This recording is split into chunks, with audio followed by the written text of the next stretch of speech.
tous, je suis Anthony de la société Bali Second. Nous sommes donc réceptifs sur Bali et l'Indonésie. On a aujourd'hui choisi la thématique des honeymoon, des voyages de noces. Donc, on va vous présenter succinctement notre société, comment on fonctionne. Ensuite, on va faire un petit déroulé de nos voyages de noces honeymoon à travers un PowerPoint et ensuite on répondra à vos questions si vous en avez. Voilà. Donc, comme je vous l'ai dit, je suis Anthony Baliseka. Nous sommes une structure basée, la particularité c'est que nous sommes basés en France, mais également à destination. Okay, nos bureaux sont en région parisienne en France et sur Sanur à Bali. Excusez-moi, je prends possession du PowerPoint. Pourquoi on a choisi cette formule de deux bureaux? Tout simplement pour pouvoir répondre à vos demandes et à vos attentes en temps réel et à l'heure d'ouverture de vos agences. C'est vrai que si vous étiez en contact avec nos bureaux à destination, vous auriez un petit peu aussi la contrainte du décalage horaire. C'est jamais évident. Il y a aussi parfois la barrière de la langue, la barrière de la culture.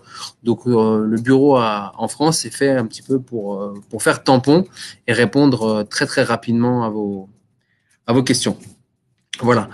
D'autre part, nous avons toutes les garanties financières pour pouvoir exercer en France. C'est aussi un élément important pour vous. C'est-à-dire que si demain vous avez un petit souci avec un réceptif, écoutez, nous on a toutes ces garanties, donc ça vous permet d'avoir une confiance totale en nos prestations. Voilà. Donc pourquoi? Alors je vais.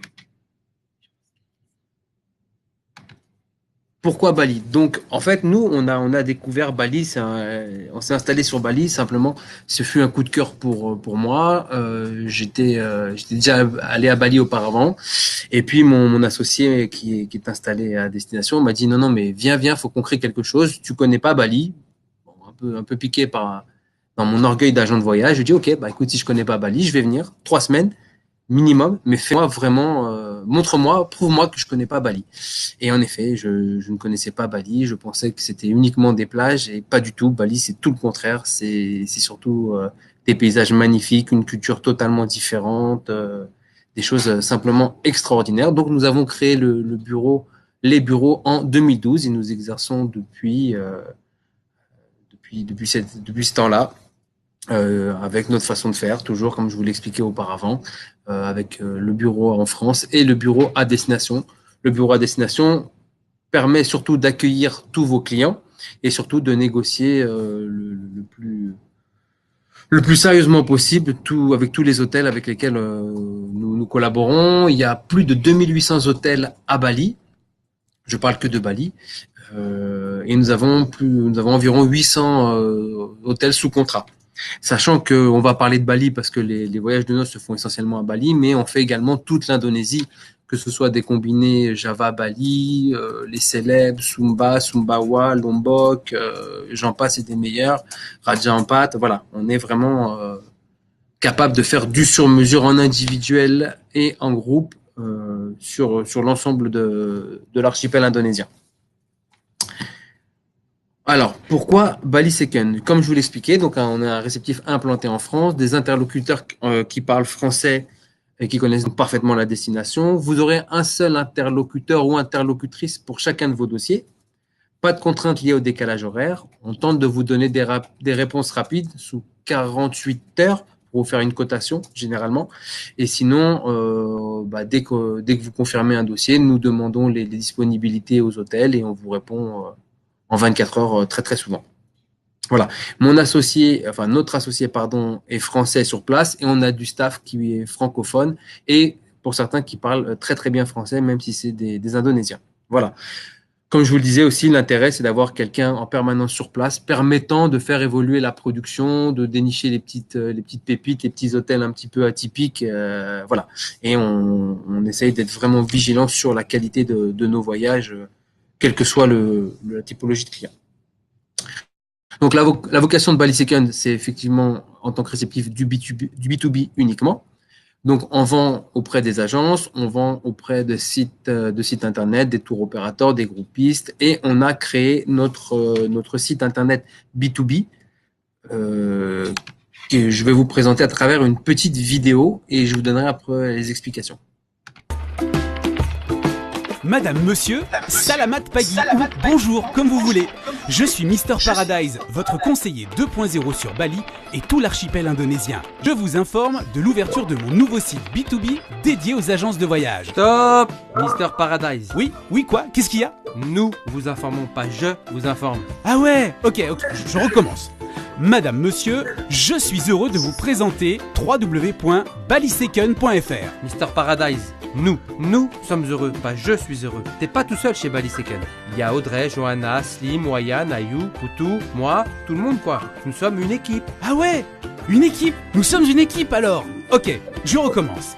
Mesdames et messieurs, chers agents de voyage, nous sommes heureux, voilà, de pouvoir vous présenter notre site B2B. Nos produits, nos hôtels, nos circuits, nos villas privatives et hôtelières, ainsi que nos transferts et excursions. Mais pas que, un guide complet de Bali avec surtout la possibilité de générer des devis en ligne. Voilà. Vous avez des questions? Ok, pas de questions. Alors vite, créez votre compte en cliquant ici. Je validerai personnellement votre compte dans les 24 heures et vous pouvez cliquer, naviguer, faire des devis, etc. etc. Les fips, et pour me rencontrer personnellement, appelez-moi au numéro qui s'affiche. Ou mieux, venez chatter avec moi en direct sur le site, par ici.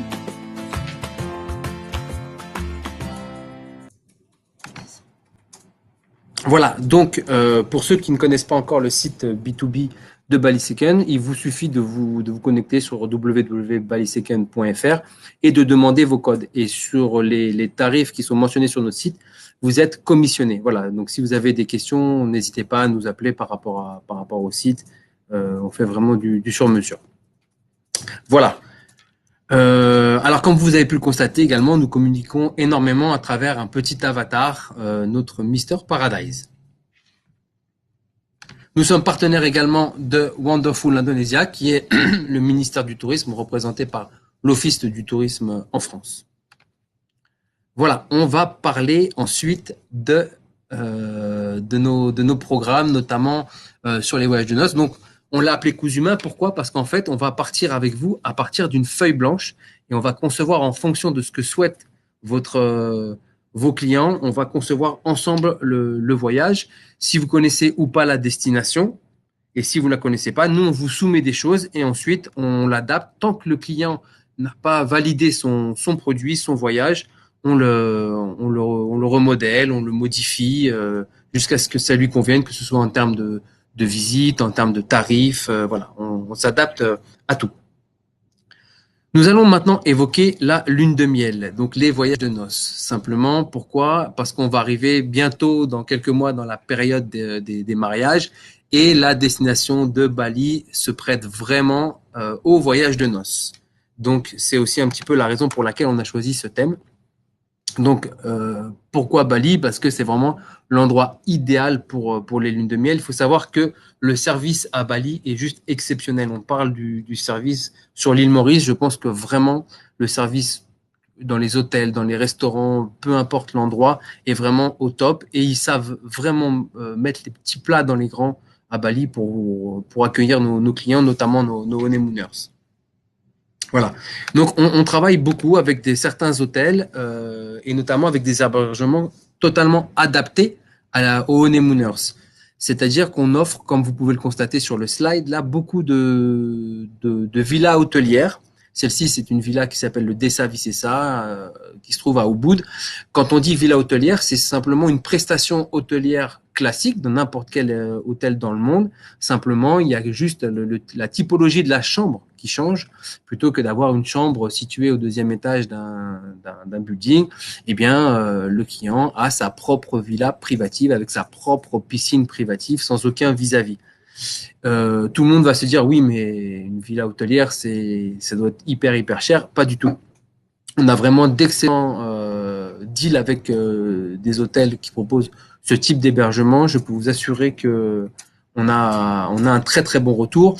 Certaines villas font jusqu'à 260 mètres carrés comprenant la piscine et on n'est pas plus cher qu'un hôtel, on dirait standard.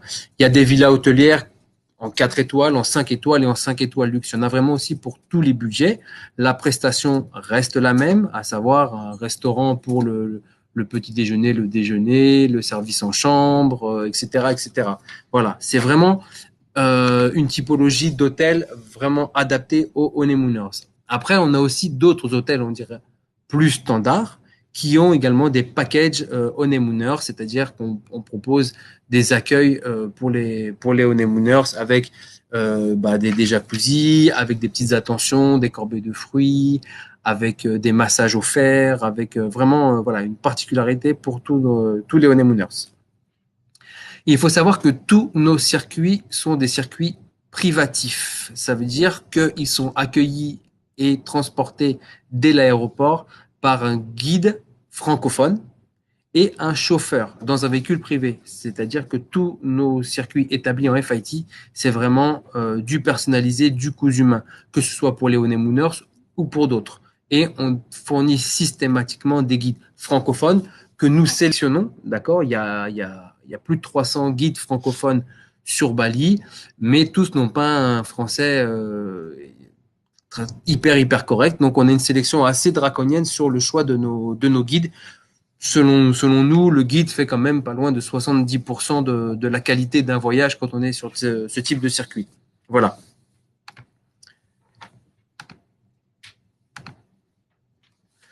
On a toute une multitude de visites et de programmes qui sont adaptés pour les FIT, mais aussi pour les honeymooners. On essaye de proposer des choses un petit peu différentes de ce que l'on peut imaginer sur Bali, notamment avec une journée entière dans un village où on passe un moment à la récréation avec les enfants d'une école. On échange un petit peu avec eux, savoir connaître un petit peu aussi tout le système scolaire à Bali. Ensuite, on rejoint le village pour apprendre à concevoir des offrandes, parce qu'il faut savoir qu'à Bali, l'archipel indonésien est musulman, mais Bali est hindouiste et la religion, la relation avec la religion est très importante à Bali. C'est du quotidien et il y a beaucoup de temps consacré à ça et à la réalisation d'offrandes. Donc, on participe avec les gens, les habitants du village à ces offrandes. Et ensuite, on va aussi apprendre à tous les différents systèmes de la riziculture. Le riz est également un élément hyper important sur Bali. Donc, comme vous pouvez le constater sur la photo en haut à droite, on va retourner la terre avec le char à bœuf. On va mettre les pieds dans la rizière pour planter le riz. Voilà, certains ou certaines qui nous écoutent peut-être ont déjà eu l'occasion de faire un voyage avec nous, un éductour, et ont déjà, je pense, connu cette expérience. Voilà, et j'ai d'ailleurs quelques photos pour certains, pour certaines, suite à ces éductours. Voilà. Donc, on a aussi toute une multitude de visites possibles, toujours en privatif. On peut aller découvrir les dauphins dans le nord de l'île à Lovina. On fait des promenades en vélo à travers les rizières, que ce soit dans la région d'Ubud ou dans la région de Belimbing, vraiment loin du tourisme de masse. Une chose qui marche très bien aussi, c'est les promenades à cheval sur la plage. Ça, les honeymooners adorent. On propose également du rafting, comme vous l'avez sur la photo. Alors, le rafting, il y a environ 2 heures de descente, mais vraiment rien de dangereux. C'est adapté à tous et à toutes. C'est vraiment très simple et surtout, on est sous la canopée dans la région d'Ubud et on a des paysages qui sont absolument fabuleux. Ça, c'est ce on propose d'une manière générale, mais également aux honeymooners. Par contre, si vous avez des attentes ou des demandes bien particulières, on a ce qu'on appelle chez Bali Second des excursions signatures, c'est-à-dire que des excursions que vous ne retrouverez pas ailleurs. Je vous donne 2 exemples. Vous avez par exemple, quand on fait l'ascension du Mont Batour, pour les gens qui ont un peu de dextérité, qui sont un peu en forme, il y a une ascension d'environ 2 heures. Et là, soit au lever du soleil, on offre un petit déjeuner dans un endroit où il n'y aura que vos clients, ou alors au coucher du soleil, on offre un dîner face au mont Agung qui est juste en face. Et ça, il n'y a personne autour. Vos clients seront vraiment seuls. On a également une autre signature, une autre excursion. Vous savez, il y a les rizières de Jatiluwih qui sont très très connues parce que c'est patrimoine mondial de l'UNESCO. C'est vraiment les paysages de référence à Bali.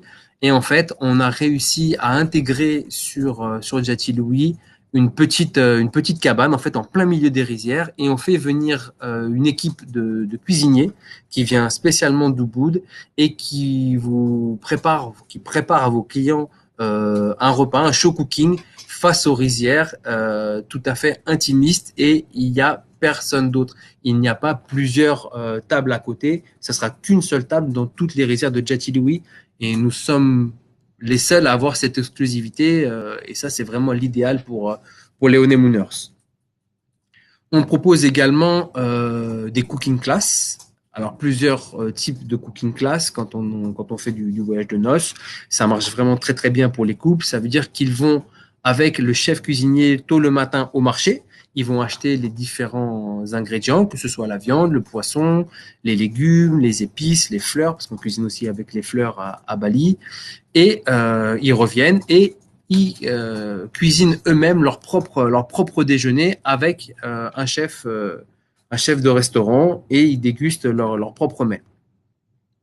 On propose également en excursion signature des dîners honeymooners sur la plage, c'est-à-dire que dans certains cas, dans certains hôtels, les hôtels de bord de plage, on privatise un endroit de la plage et comme vous le voyez sur la photo en bas à droite, on installe ce qu'on appelle un gazebo, une petite tente avec plein de bougies autour et on fait vraiment un service haut de gamme directement sur la plage. Il faut savoir aussi qu'il est possible d'organiser à Bali des mariages.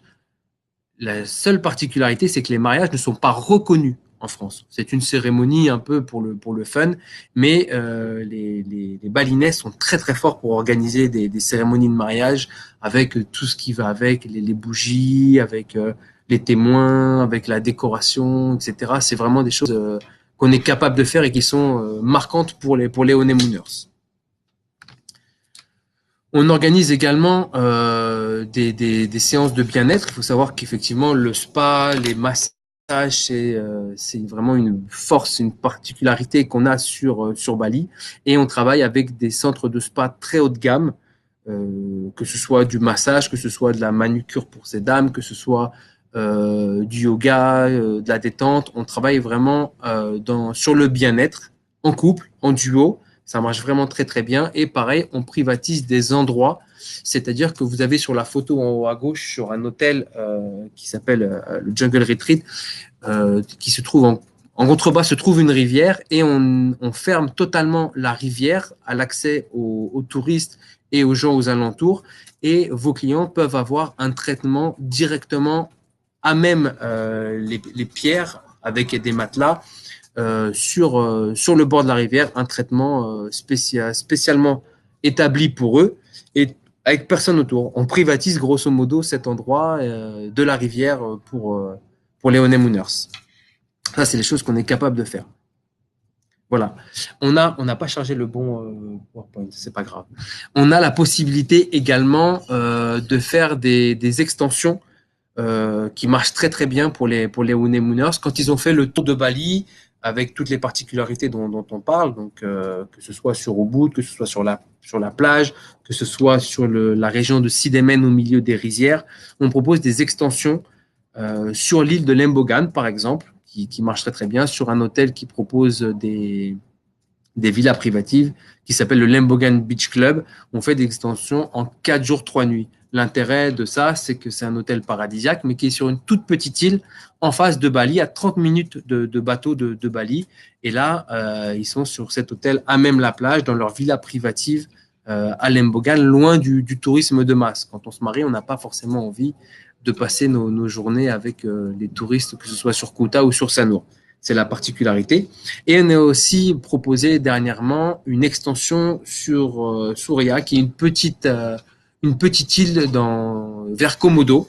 Donc là, pareil, on prévoit les transferts en voiture, mais également en avion et en bateau pour aller dans un petit endroit paradisiaque qui est le Sudamala à Komodo. C'est juste des petits cottages qui sont sur la plage et qui permettent d'être seul au monde sur cette petite île à Komodo. C'est-à-dire que vous ne rencontrerez pas de touristes en général et encore moins de touristes français. Voilà, on a cette possibilité aussi de faire ce type d'extension, quel que soit l'endroit où ils veulent aller. Vraiment, on est très très vigilant au bien-être.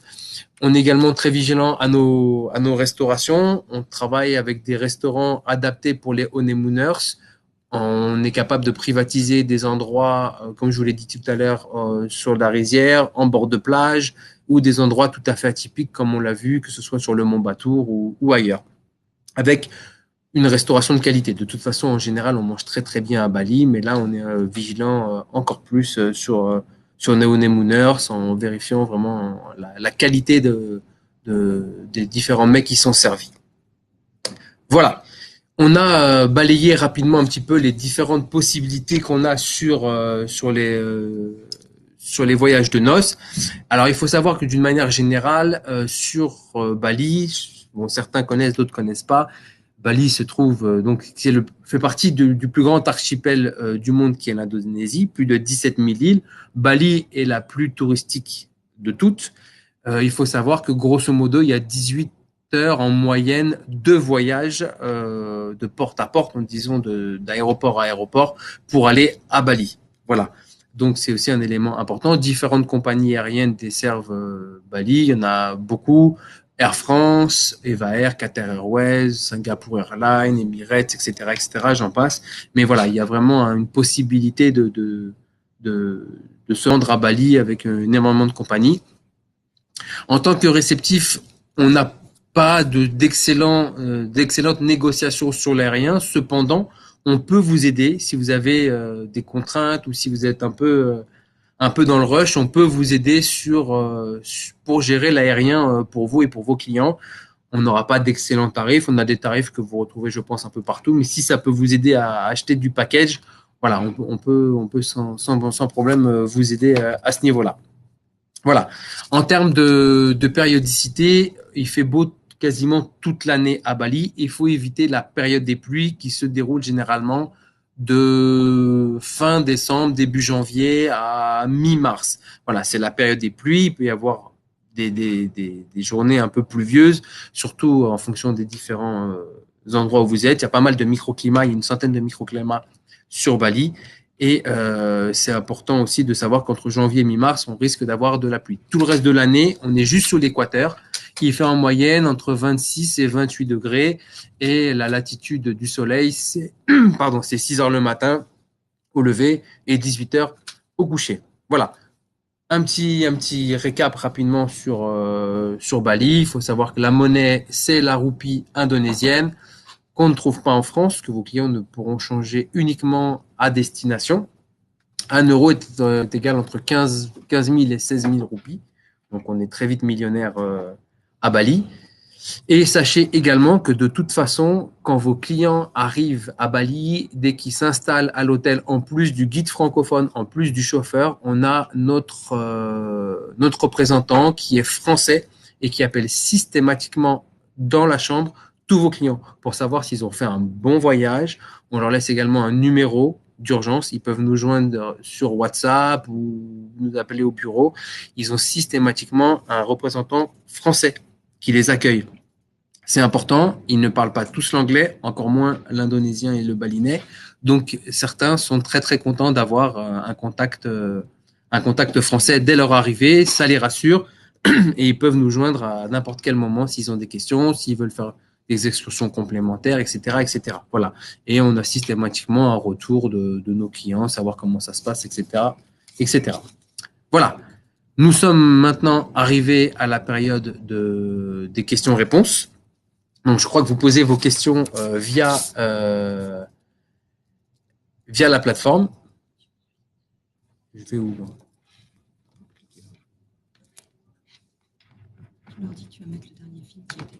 Voilà, on va mettre également un film sur Baliseken si on le... Non, il n'y est pas. Bon, pas grave, on va laisser le slide et on va répondre à vos questions. Où est-ce que je me mets sur les questions?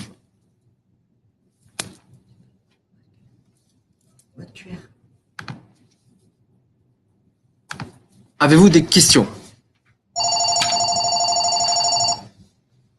Alors, forfait lune de miel. Alors, ça veut dire quoi? Forfait lune de miel, ça veut dire qu'on propose à certains, à nos clients, en fait, des petits avantages, des petits intérêts qu'on peut avoir dans les hôtels. C'est-à-dire que les hôtels, quand on leur dit, voilà, c'est un forfait lune de miel, ils vont pas nous charger en plus de prestations complémentaires. C'est-à-dire qu'ils vont, pardon, qui vont faire en sorte d'offrir des petits avantages, des petits plus, un accueil personnalisé pour la lune de miel. Voilà, c'est ce qu'on appelle les forfaits lune de miel. Il n'y a pas de surcoût pour vous, pour l'agence, ni pour le client final. Voilà. Ensuite, j'ai une question. Lembogan, n'y a-t-il pas des bateaux de Chinois qui débarquent chaque après-midi sur la piscine? Non, pas sur les hôtels qu'on a choisis volontairement.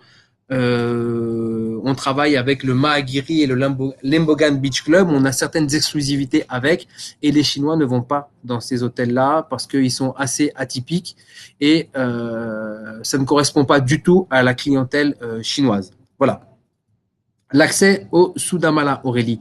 En fait, on prend un vol qui inclut dans notre proposition un vol depuis Bali. On arrive dans la région de Komodo. Et de Komodo, là, on prend un bateau pour aller sur la petite île à l'hôtel Soudamala. Voilà. Tout est fourni. On peut vous envoyer les packages directement des extensions 4 jours, 3 nuits sur Komodo et sur Lembogan. Avez-vous d'autres questions? Ah oui, j'ai vu une question sur Lovina. Lovina, pas trop touristique. Écoutez, si Lovina est un peu touristique, Bali est également un peu touristique. On va pas se mentir.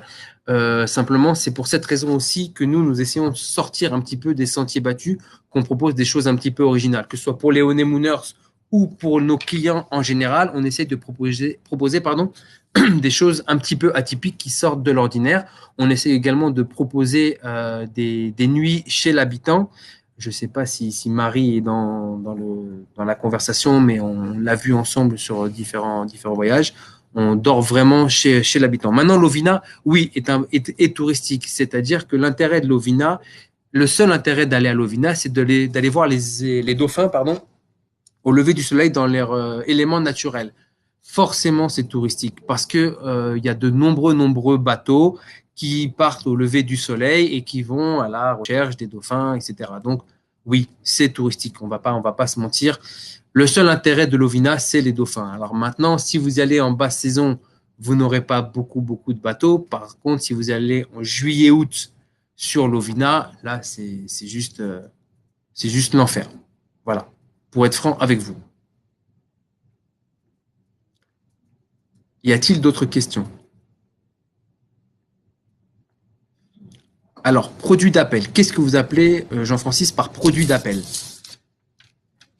Sur les honeymooners, sur un produit d'appel classique, on a sur notre site internet différents programmes qui peuvent être des produits d'appel. On a des combinés très simples qu'on propose en haut bout des plages avec des tarifs hyper attractifs, toujours avec guide francophone et chauffeur. Après, on vous donne des produits d'appel et on est capable ensuite d'adapter ce produit d'appel en fonction des desiderata de vos clients, en fonction du budget, en fonction de plein d'éléments. Oui, on a des produits d'appel, sans aucun souci, en combiné au bout des plages. Y a-t-il une saison pour voir les dauphins? Non, on les voit toute l'année.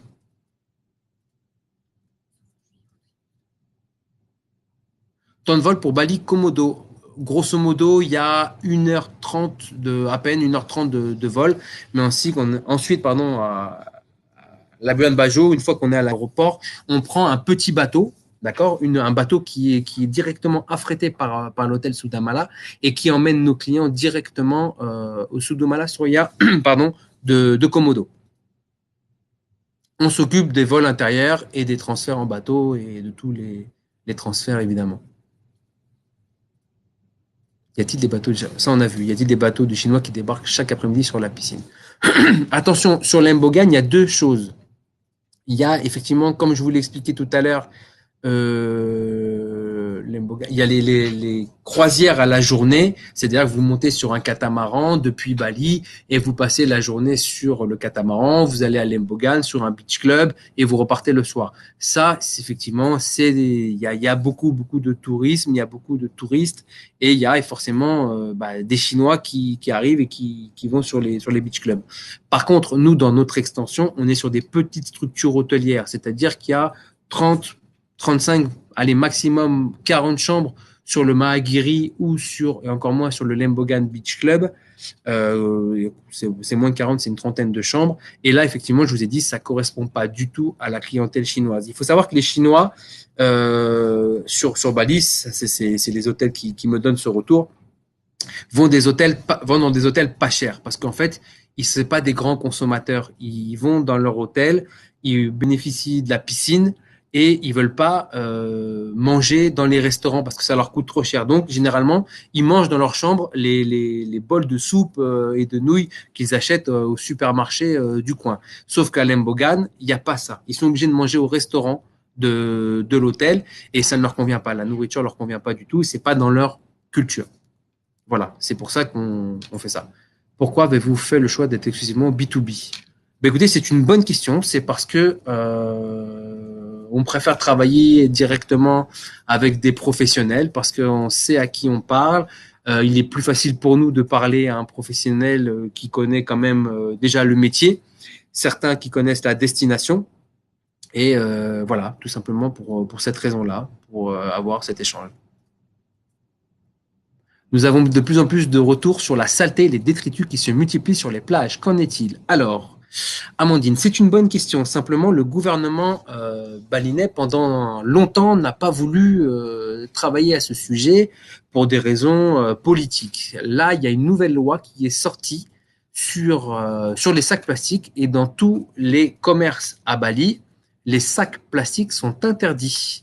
Bon, il y a encore quelques exceptions sur certains marchés, etc.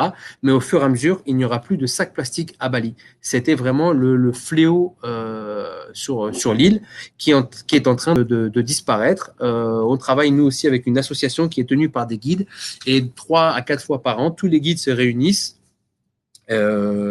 encadrent aussi des bénévoles pour nettoyer l'île et on travaille aussi nous avec certaines associations, notamment des écoles, pour les éduquer entre guillemets sur la pollution qu'il peut y avoir à Bali et pendant leurs vacances à certains endroits, les enfants ramassent tous les détritus qui sont jetés. Il faut savoir que la pollution c'est aussi culturel. Dans certains villages, dans certains banjars, dans certains endroits sur l'île, écoutez, on buvait on mangeait dans des verres ou dans des assiettes qui sont faites à base de bois, à base de noix de coco, etc. Donc c'était simple de boire dans une noix de coco et de la jeter. Ou quand on leur a dit, écoutez, il y a des verres en plastique, ils sont pas encore prêts pour le recyclage et les sacs plastiques étaient sont très souvent jetés dans les rivières. Sauf que pendant la période des pluies, forcément, la rivière coule dans la mer, d'où les détritus.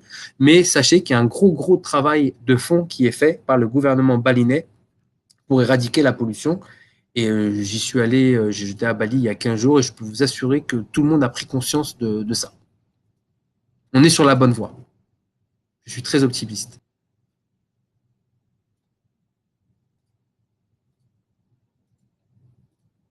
Avez-vous d'autres questions?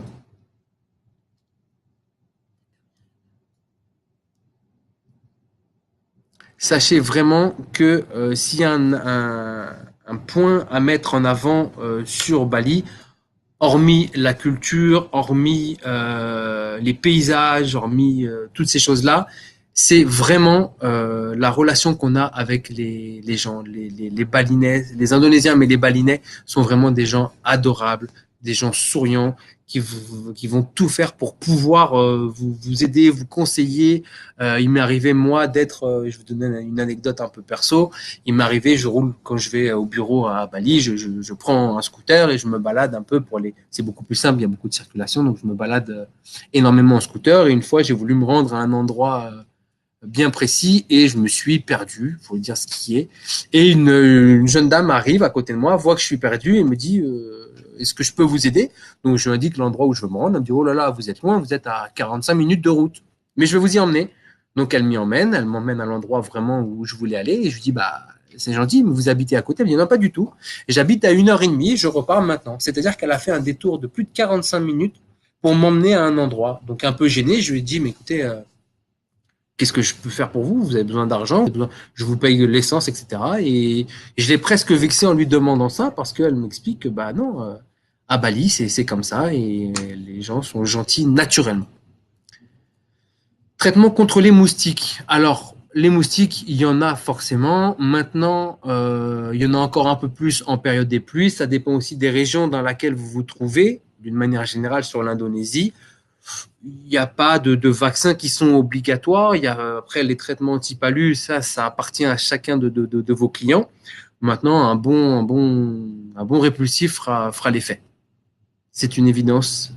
Et puis, ne pas hésiter à dire à vos clients de bien se couvrir le soir avec des vêtements légers, mais à manches longues, des chemises en lin, des pantalons en lin. Voilà. Il fait pas froid le soir. Donc, leur dire de prendre des vêtements à manches longues, mais légers.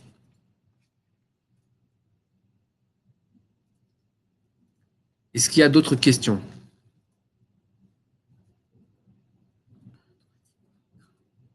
Non, j'ai répondu à Soudamala, Aurélie, j'ai répondu à Geoffrey. Si vous n'avez pas d'autres questions, vous n'hésitez pas à nous appeler, à nous envoyer un mail. Donc, le mail, c'est production@baliseken.fr. Sinon, bah, vous nous appelez au 01 56 04 20 12.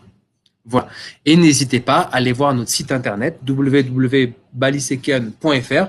Vous demandez des codes et on vous les transmet et ensuite on échange ensemble pour voir le taux de commission qui est appliqué.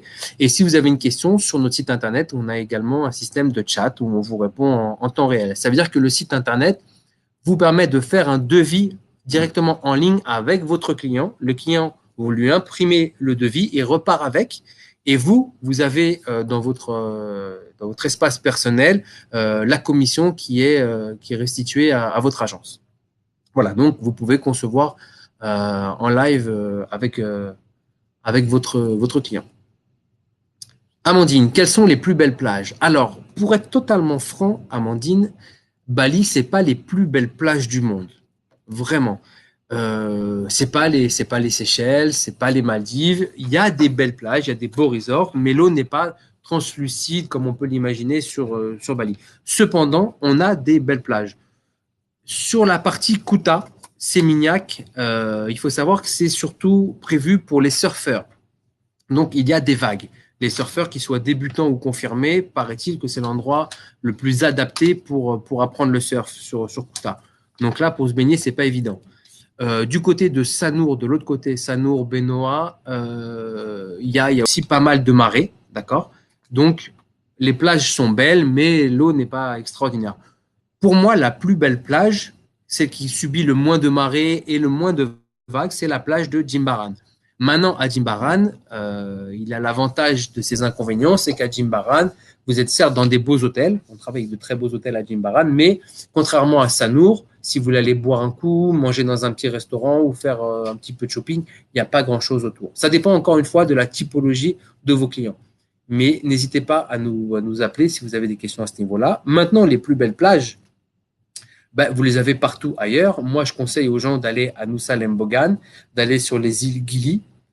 Tout le monde entend parler des îles Gili. Un petit bémol sur Gili Travangan. Vous savez, les îles Gili, c'est 3 îles qui se trouvent à 2h30, grosso modo, de bateaux qui appartiennent à Lombok. Gili Travangan, c'est devenu très, très touristique. C'est la fête, c'est très festif, etc.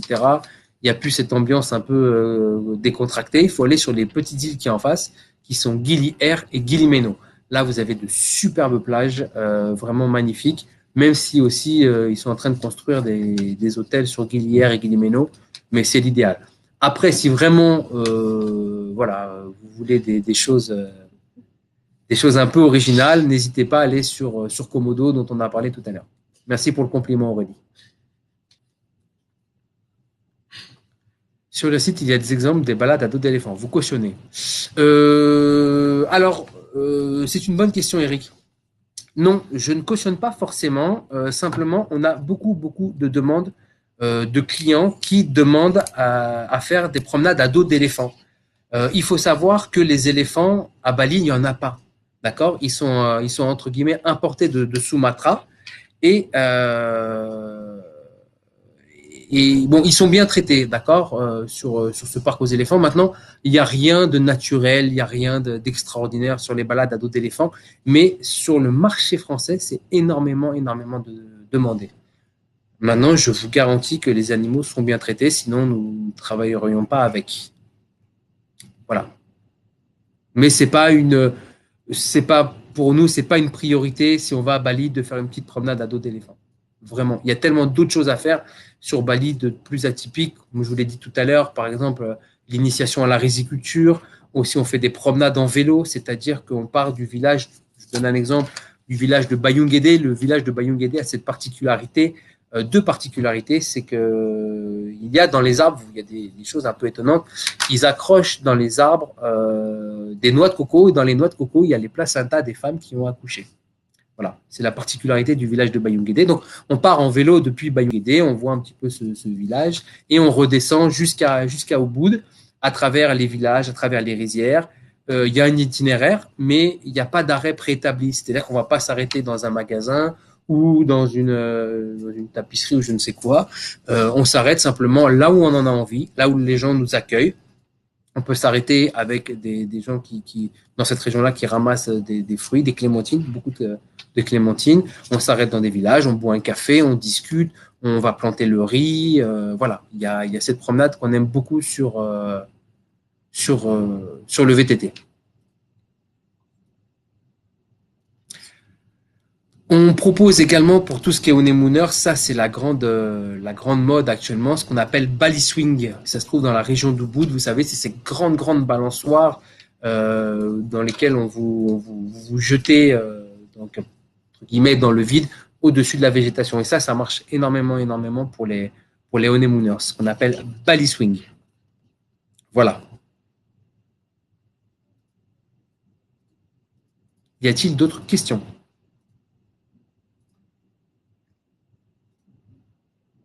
Nous avons, voilà, on a vraiment essayé de cibler et essayé d'être succinct sur le côté voyage de noces. Maintenant, si vous avez des questions plus particulières, n'hésitez pas à nous appeler, si vous voulez, même pour vos agences, pour vos réseaux, pour vos, peu importe. Voilà, n'hésitez pas à nous appeler. On peut faire des petits briefs, des petites réunions via Skype où on se déplace, on vient vous voir. Voilà, n'hésitez pas à mettre des choses en place sans aucun problème.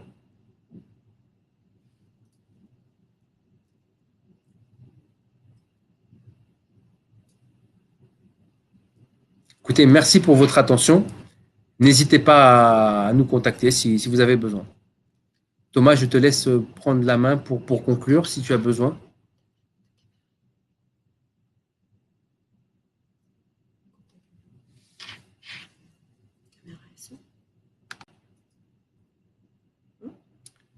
Merci à tous. À bientôt.